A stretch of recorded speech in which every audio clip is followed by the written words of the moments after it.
दोस्तों, वंदे मातरम, जय हिंद। आज के टॉपिक में मैं स्टार्ट कर रहा हूँ money and banking. Money and banking का स्कोप आपको पता है कि बीकॉम, एमकॉम, बीबीए, एमबीए इन सब कोर्सेज में है और बहुत ही वाइडली एक्सेप्टेबल है दिस कोर्सेज में।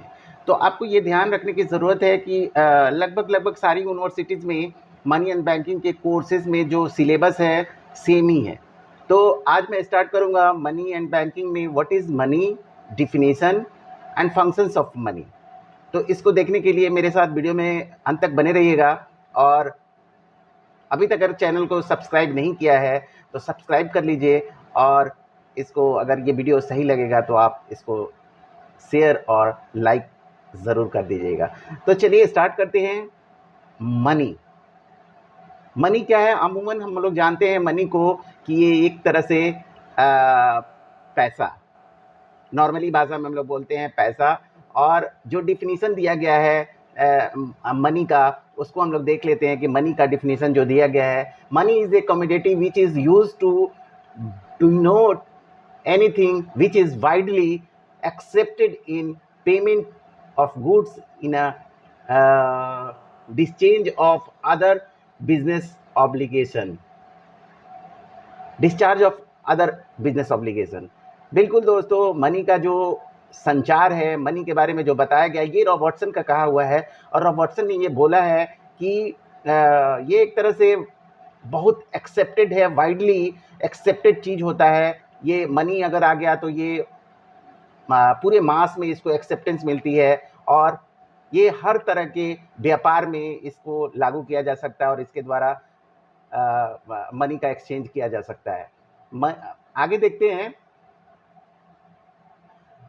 हैं। Money as anything that is generally acceptable as mean of exchange, as mean sitting debate and that the same time acts as a medium of exchange.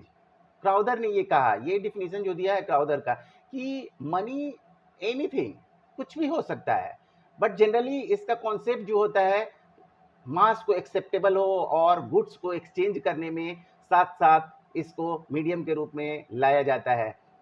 आगे देखते हैं। Money is what money does, ये walker का कहना है। Money is what money does, money वही है जो मनी करता है। ठीक है, इसको जनरली आप देख सकते हैं, इसमें दो लोगों का नाम आता है, हार्टली वेदर और दूसरे वॉकर। बाद में वॉकर का नाम आने लगा, लेकिन अगर आपके पास ऑप्शन हो, क्वेश्चन अगर पूछा जाए कि who said money is what money does, तो आपको अगर दोनों नाम रहे तो हार्टली वेदर का नाम आपको देना है वहां पे। अगर हार्टली वेदर नहीं हो तो वॉकर दे सकते हैं। आगे देखते हैं। Money and currency.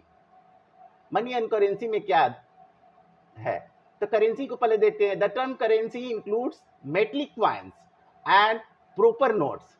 करेंसी जो होता है मनी से डिफरेंट कैसे है कि ये किसी तरह का मेटल का बना होता है, अब प्रॉपरली एक नोट होता है, पेपर पे बना हुआ नोट्स होता है। And there are referred as currency because these are legal tender. इसको करेंसी इसलिए माना जाता है कि गवर्नमेंट द्वारा ये ऑथराइज होता है और गवर्नमेंट ने इसको मान्यता दे रखी है लार्ज लेवल पे, because actual circulation of the country, एक नेशन में, एक देश में उसको पूरी तरह से मान्यता दी गई है। अब आते देखते हैं कि मनी क्या है। The term money however assigned a wider meaning. इसका कॉन्सेप्ट जो है ना बहुत बड़ा है। मनी का जो डिफिनीशन दिया गया है इसके बारे में बहुत बड़ी चीज है। It includes not only metallic coins, ये मेटलिक कॉइन्स ही नहीं हुए, and proper notes but also demand proper notes but also demand deposit। ये जो है मेटलिक क्वाइन भी होता है, इसमें पेपर नोट्स भी होता है, लेकिन इसमें डिमांड डिपॉजिट भी एक रोल होता है मनी में। All currency is money but all money are not currency. All currency is money but all money is not currency. ठीक है, तो ये भी एक देख सकते हैं। All currency is money but money is not currency. Two approaches are to defining money. दो तरह के अप्रोचेज काम करते हैं मनी को डिफाइन करने के लिए। पहला है ट्रेडिशनल अप्रोच एंड दूसरा है मॉडर्न अप्रोच जिसको बोला जाता है। तो ट्रेडिशनल अप्रोच में क्या होता है, पहला जो है जनरल एक्सेप्टेबिलिटी होती है और फंक्शनल एस्पेक्ट्स पे काम करते हैं। बी जो होता है फंक्शनल एस्पेक्ट्स। और मॉडर्न अप्रोच में जो हम काम करते हैं ये मनी को बॉन्ड के रूप में होता है और बी में करेंसी एंड फिनेंशियल एसेट्स के रूप में भी जाना जाता है। इन पे मनी का डिफिनीशन दिया गया है, ट्रेडिशनल अप्रोच और मॉडर्न अप्रोच, जो कि वाइडली यूज होता है। अभी तो मॉडर्न अप्रोच का काफ़ी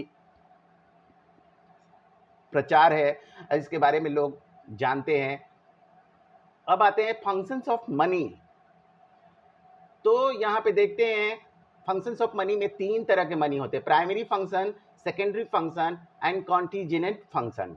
प्राइमरी फंक्शन में देखते हैं money is A medium of exchange and money is measure of value. ये दोनों चीजें हैं प्राइमरी में फंक्शन में है कि ये मीडियम ऑफ एक्सचेंज है और मेजर ऑफ वैल्यू है, money is A measure of value. ये दोनों चीजें आपको प्राइमरी फंक्शन में काम करते हैं और इसकी अकाउंटेबिलिटी भी इसी पे निर्भर करती है, मीडियम ऑफ एक्सचेंज और मेजर ऑफ वैल्यू। दूसरा चीज है जो कि सेकेंडरी फंक्शन में आता है। फर्स्ट में मैंने बताया primary function, money is medium of exchange and money is measure of value. Secondary function में देखते हैं कि क्या है। तो सेकेंडरी फंक्शन में हमारे पास होते हैं standard of deferred payments, store of purchasing power.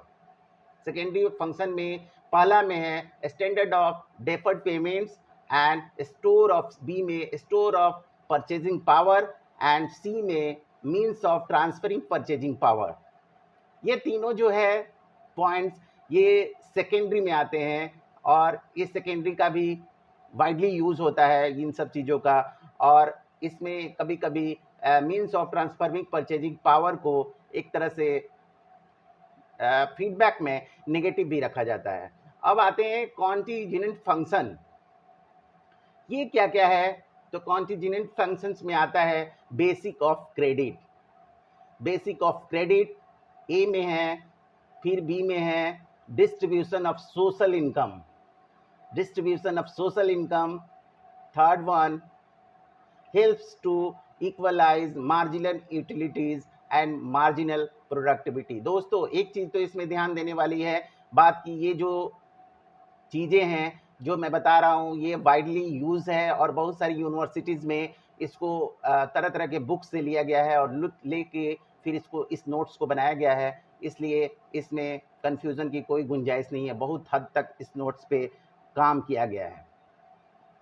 Helps to equalize marginal utilities and marginal productivities. D में है increase productivity of capital. E में है help to maintain repayment capacity. Next है money represent generalize purchasing power and next one money gives liquidity to capital. Liquidity to capital, अब liquidity को समझना यहाँ पे ज़रूरी है कि मान लीजिए कि आपके पास जो कैपिटल है वो आपको एसेट के रूप में है, वो ट्रांसफरेबल नहीं है तो वो लिक्विडिटी में नहीं आता है। लेकिन वही कैश के रूप में अगर है तो आपको वो कैपिटल लिक्विड फॉर्म में है, यानी कि तुरंत ट्रांसफरेबल है, उसको तुरंत आप एक्सचेंज में ला सकते हैं, उससे कोई गुड्स ले सकते हैं और उससे खरीदारी या मनी का व्यापार कर सकते हैं। तो ये चीज़ें आपको उसी में आती है। तो इस तरह से देखा जाए तो मनी का फंक्शंस और मनी के डिफिनीशन पे मैंने